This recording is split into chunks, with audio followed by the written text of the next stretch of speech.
उत्तर प्रदेश के मुख्यमंत्री योगी आदित्यनाथ का एक पुराना बयान फिर से वायरल हो रहा है। सुनिए। जो लोग विभाजन की बात करते हैं, एक प्रकार से प्रत्यक्ष रूप से तालिबानीकरण को वह समर्थन देने का कार्य करते हैं। और आपने देखा होगा, तालिबान जैसे ही फिर से अफगानिस्तान में घुसा, तमाम स्वर उभरने लग गए थे तालिबान के समर्थन में। कठोरतापूर्वक कार्रवाई की गई, तब स्वर शांत हो पाए। तालिबान का समर्थन का मतलब मानवता विरोधी शक्तियों को समर्थन देना, बुद्ध के शांति और मैत्री के संदेश को रोकने की साजिश का हिस्सा है तालिबान का समर्थन करना। महिलाओं और बच्चों के विरोधी तालिबान के कृत्यों का समर्थन करने का मतलब महिलाओं और आधी आबादी का अपमान करना, बच्चों का अपमान करना। लेकिन अब इसी बयान पर सवाल उठ रहे हैं और ये सवाल विपक्ष कर रहा है कि अगर योगी जी तालिबान के खिलाफ इतने कड़े थे तो फिर आमिर खान मुत्ताकी जैसे अफगान विदेश मंत्री को उत्तर प्रदेश में वीआईपी सुरक्षा और सम्मान क्यों दिया गया। दरअसल मुत्ताकी ने यूपी के सहारनपुर में स्थित दरुल उलूम देवबंद का दौरा किया। ये संस्थान भारत ही नहीं बल्कि दक्षिण एशिया में इस्लामी शिक्षा का एक महत्वपूर्ण केंद्र है। मुत्ताकी इस दौरे पर भारत के साथ अफगानिस्तान की राजनीतिक और कूटनीतिक बातचीत कर रहे हैं। खबर थी कि मुत्ताकी आगरा जाकर ताजमहल भी देखने वाले हैं। इससे संकेत मिलता है कि ये दौरा केवल राजनयिक नहीं बल्कि सांस्कृतिक और पर्यटन दृष्टि से भी था। हालांकि अब ये दौरा रद्द कर दिया गया है और इसकी कोई पुख्ता वजह अभी सामने नहीं आई है। मुत्ताकी के उत्तर प्रदेश आते ही विपक्ष और सोशल मीडिया पर लोगों ने मुख्यमंत्री योगी आदित्यनाथ को घेर लिया।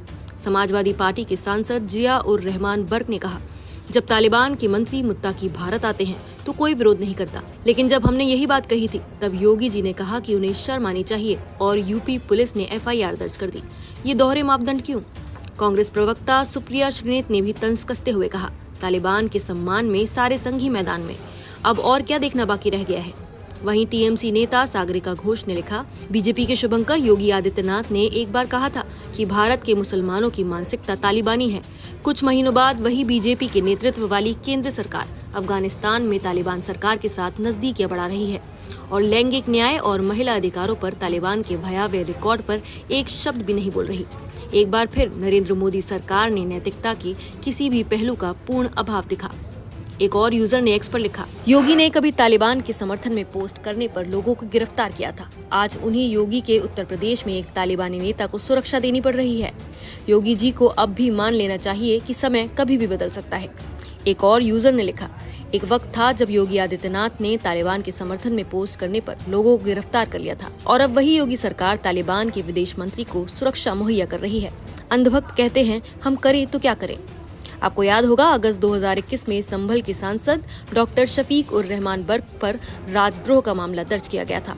आरोप था कि उन्होंने तालिबान के अफगानिस्तान पर कब्जे का बचाव किया। उस समय योगी जी ने कहा था कि बर्क बेशर्मी से तालिबान का समर्थन कर रहे हैं, लेकिन अब वही तालिबान मंत्री भारत में सम्मान और सुरक्षा के साथ दौरे पर हैं। विपक्ष सवाल उठा रहा है, किसके खिलाफ कार्रवाई होती है और किसे सुरक्षित रखा जाता है? क्या यही है दोहरी नीति?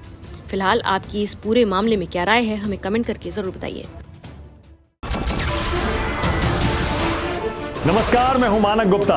अगर आपको हमारा ये वीडियो पसंद आया हो तो इसे लाइक और शेयर जरूर करें और हाँ, हमें सब्सक्राइब और फॉलो करना ना भूलें ताकि आप देश और दुनिया की कोई खबर मिस ना करें। तो जुड़े रहिए हमारे साथ और देखते रहिए न्यूज़ 24।